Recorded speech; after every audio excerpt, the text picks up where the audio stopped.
Good morning. It is Wednesday morning, June 30th for you, but for me, it's actually still Tuesday, which means it's my birthday today. And I tell you that because I've been thinking lots about things today. It's my birthday has prompted me to reflect on a few different things.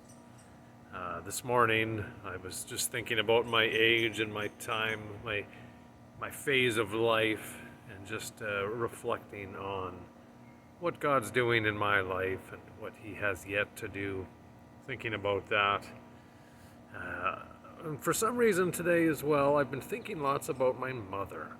And I've told you on a number of occasions, and Sundays or whenever else, a little bit about my mom and how I was close to her and how she passed away just before I started at the church 2.5 years ago. And so yeah, I didn't expect for that to be on my mind today, but it has been. I was remembering how she used to always call me at the certain time of day, and she would phone and say, "Hello, Donnie, guess what I was doing on this moment 35 years ago?" And I never remember what time that was, but she'd always phone right at that time when she was in labor or whenever. And so like I say, I was thinking lots about my mom today, and it ties into a little bit of the text, if I can just get it here. That would be next in the book of Ephesians. And I don't think that I'm going to cover this on a Sunday, so I want to share a little bit about it for you. From Ephesians 6, chapter 1 and following. This has reminded me of my mother today when it tells us, "Children, obey your parents in the Lord, for this is right. Honor your father and mother, which is the first commandment, with a promise that it may go well with you and that you may enjoy long life on earth." And then verse 4 says, "Fathers, do not exasperate your children. Instead, bring them up in the training and instruction of the Lord."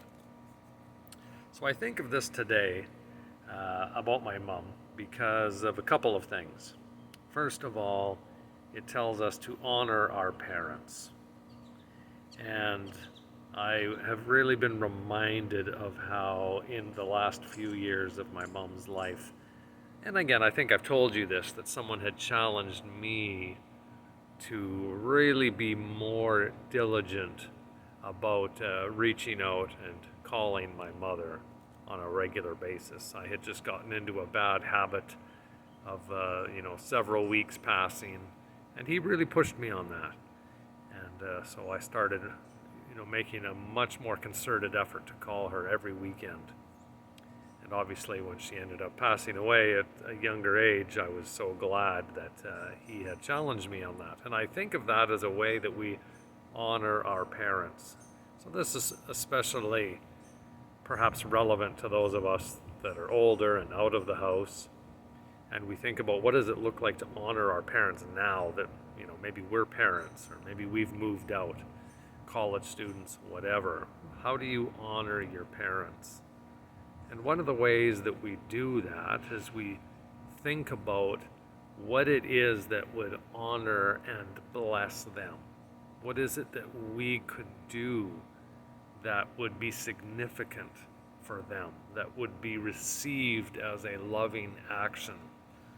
And I know that for my mom, maintaining a connection to me and hearing from me was very significant.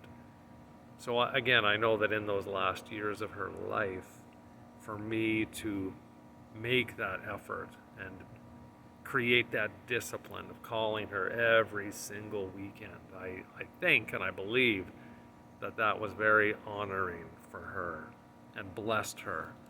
And it's interesting, the point that the writer of Ephesians makes here, and he points out the reminder of the promise there from the Ten Commandments, that when we honor God, it does go well with us, that there's blessing for us when we do that. And so that's one challenge for us. And the other part of it is sort of on the other end of the scale. Again, fathers specifically, do not exasperate or provoke your children to anger, but instead raise them up in the instruction of the Lord. And so there's sort of, again, something that challenges me on my birthday, and I think of my desire to honor my parents, and my hope one day that my children would, when they're gone, that they would want to honor Maxine and I as well. And one of the ways I think that we can sow the seeds of love is obviously we demonstrate love and mercy and grace to our children even now. Obviously, our children don't always like what they hear. They don't enjoy discipline. That's just the nature of things. But there's a difference between raising them up in the fear of the Lord and disciplining them with a hard hand and heart, and doing so with that grace and mercy of choosing not to deliberately exasperate them. And probably none of us would say we do that deliberately, but I know full well that there's a way to respond, there's a way to talk, there's a way to discipline that can be calm and patient, or can be exasperating and can create a negative, an overly and unnecessary negative response in our kids. And so again, both of these principles in these 4 verses at the top of Ephesians 6 challenges me with the relationships in my whole family, for me personally. And I hope that even though you might not be a father or a parent or an adult even, that this can be helpful for you in thinking about your own relationships today. To choose grace, to choose kindness, and to choose to seek to invest in those relationships, to seek to honor them and love them. Sow seeds of kindness and the grace of Christ, and it will go well with you. Have a great day and enjoy this, the last day of June. God bless you, everyone.